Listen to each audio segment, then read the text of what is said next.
CM Chandrababu అధ్యక్షతన కాసేపట్లో AP cabinet సమావేశం జరగనుంది. అజెండాలో 30 ప్రధాన అంశాలున్నాయి.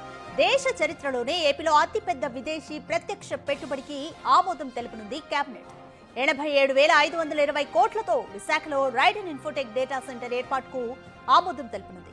మొత్తంగా 1,14,824 కోట్ల పెట్టుబడులకు ఆమోదం లభించింది.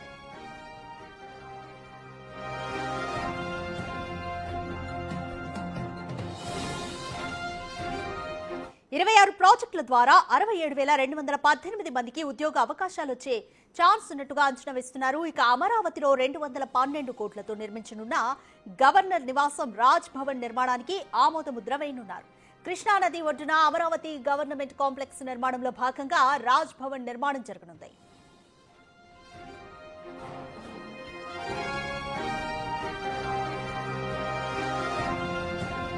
మంగళగిరి తాడేపల్లి మున్సిపల్ కార్పొరేషన్ పరిధిలో భూగర్భ డ్రైనేజీ నిర్మాణానికి 25% నిధులను సిఆర్డీఏ ఇచ్చేందుకు ఆమోదించనుంది ఏపీ కేబినెట్. రాజధాని ప్రాంతంలో 4 కన్వెన్షన్ సెంటర్ల నిర్మాణానికి ఆమోదం తెలుపనున్నారు. రాజధాని నగర జోనింగ్ నిబంధనల్లో గ్రీన్ సర్టిఫైడ్ భవనాలు ఉండేలాగా అవసరమైన మార్పులు చేర్పులకు గ్రీన్ సిగ్నల్ ఇవ్వనుంది. అమరావతి క్వాంటమ్ కంప్యూటింగ్ సెంటర్ నిర్మాణానికి ఎగ్జిక్యూటివ్ ఏజెన్సీగా సిఆర్డీఏ వ్యవహరించేలా కేబినెట్ లో ఆమోదం తెలిపే ఛాన్స్ ఉంది. హ్యాపీనెస్ట్, ఏపీ ఎన్ఆర్టీ ప్రాజెక్టులకు చెందిన బిల్డింగ్ పర్మిషన్ ఫీజును మాఫీ చేసే ఛాన్స్ ఉంది.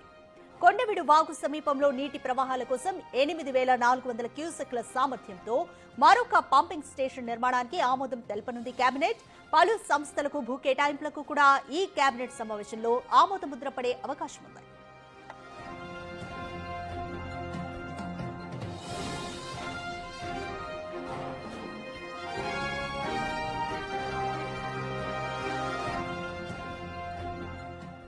ఏపీ కేబినెట్ సమావేశం జరగబోతుంది. దీనికి సంబంధించి మోర్ డీటెయిల్స్ మా ప్రతినిధి రాజేష్ అందిస్తారు. రాజేష్, ఈ సమావేశం మొత్తం కూడా ఇన్వెస్ట్మెంట్స్ ని ఆమోదించడం, అలాగే మొత్తం డెవలప్మెంట్ సెంట్రిక్ గానే అనుకోవచ్చా?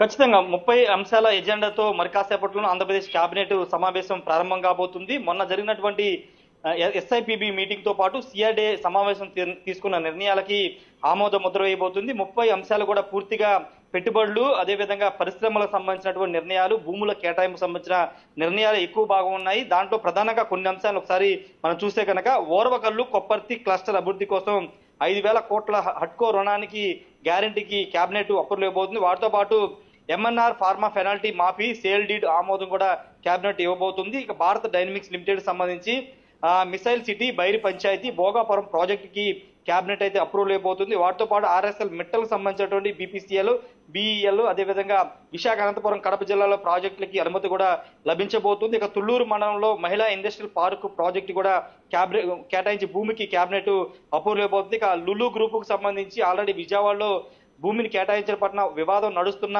తరుణంలో విశాఖకు సంబంధించినటువంటి విశాఖలో కూడా లూలు గ్రూప్ ఏర్పాటుకి భూములు కేటాయించారు. విశాఖపట్నంలో మెగా షాపింగ్ మాల్, లీజ్ రెంట్లు, అదేవిధంగా సెక్యూరిటీ డిపాజిట్ ఫైనలైజేషన్ కి కేబినెట్ అప్రూవల్ ఇవ్వబోతుంది. వాటితో పాటు కడప జిల్లా ప్రాజెక్టులకు సంబంధించి కృష్ణపట్నం శ్రీ సిమెంట్, సన్వియర్ ఇండస్ట్రీకి సంబంధించినటువంటి ఇన్సెంటివ్ ప్యాకేజీకి కేబినెట్ అప్రూవల్ ఇవ్వబోతుంది. అమరావతిలో మ్యారియట్ 4 స్టార్ హోటల్ కి ఇన్సెంటివ్ కి కేబినెట్ అప్రూవల్ ఇవ్వబోతుంది. వాటితో పాటు Srisailam Hilton garden 3 star hotel కూడా ప్రోత్సాహకాల విషయంలో కేబినెట్ అప్రూవల్ అయిపోతుంది. ఇక అమరావతిలో దస్పల్లా హోటల్ నిర్మాణానికి సంబంధించి కేబినెట్ అప్రూవల్ అయిపోతుంది. ఇక విశాఖ జిల్లా కొత్త వలసలో మైరా బేబీ రిసార్ట్ కన్వెన్షన్ సెంటర్ భూమి కేటాయింపు ఇన్సెంటివ్ కి కేబినెట్ ఆమోదం తెలుపుతున్నటువంటి పరిస్థితి. ఇక నీటి వనరుల శాఖకు సంబంధించి దాదాపు 344 కోట్ల నిధులు విడుదలకి కేబినెట్ అప్రూవల్ ఇవ్వబోతుంది. వాటితో పాటు చింతా గ్రీన్ ఎనర్జీ మక్కువ మండలం విజయనగరం జిల్లాలో 2,000 మెగావాట్ ప్రాజెక్ట్ కి ఈరోజు కేబినెట్ అప్రూవల్ ఇవ్వబోతుంది. వాటితో పాటు గ్రామ పంచాయతీల పునర్వ్యవస్థీకరణకు సంబంధించిన విషయంలో సిబ్బంది క్రమబద్ధీకరణకి ఈ రోజు కేబినెట్ అప్రూవల్ ఇవ్వబోతుంది.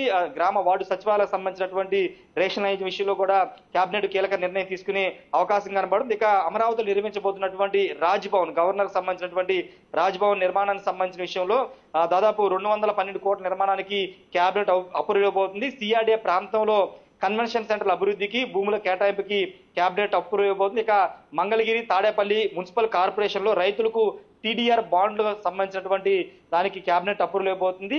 వాటితో పాటు కేబినెట్ 30 అంశాల ఎజెండా ముగిసిన తర్వాత మంత్రులతో ప్రత్యేకంగా చంద్రబాబు మాట్లాడబోతూ ఉన్నారు. ఒకవైపున ఆంధ్రప్రదేశ్ లో కల్తీ లిక్కర్ స్కామ్ తో పాటు ఇప్పుడు జగన్ నిన్న విశాఖపట్నం నర్సీపట్నం వెళ్లి మెడికల్ కాలేజ్ వ్యవహారాన్ని ప్రజల్లోకి తీసుకువెళ్తామని పెద్ద ఎత్తున చెబుతున్న నేపథ్యంలో ఈ రెండు అంశాల మీద మంత్రులకి ముఖ్యమంత్రి చంద్రబాబు దిశానిర్దేశం చేసే అవకాశం కనబడుతుంది. ఇప్పటికే మంత్రులు గత కేబినెట్ లో మంత్రులు కొంత యాక్టివ్గా లేరు, అసెంబ్లీలో ఎవరిష్టం వచ్చినట్టు వాళ్ళు మాట్లాడుతున్నారంటూ ఇన్ఛార్జ్ మంత్రులకి 7 ఎమ్మెల్యేలు కేటాయించారు.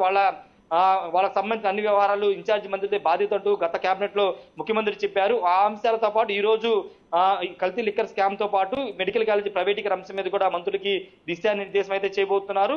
30 అంశాల ఎజెండాతో మరి కాసేపట్లో కేబినెట్ సమావేశం ప్రారంభం కాబోతుంది. ముఖ్యమంత్రి చంద్రబాబు ప్రస్తుతం సచివాలయానికి చేరుకున్నటువంటి పరిస్థితి కాబట్టి మరి కాసేపట్లోనే కేబినెట్ ప్రారంభం కాబోతుంది. Right, thank you Rajesh.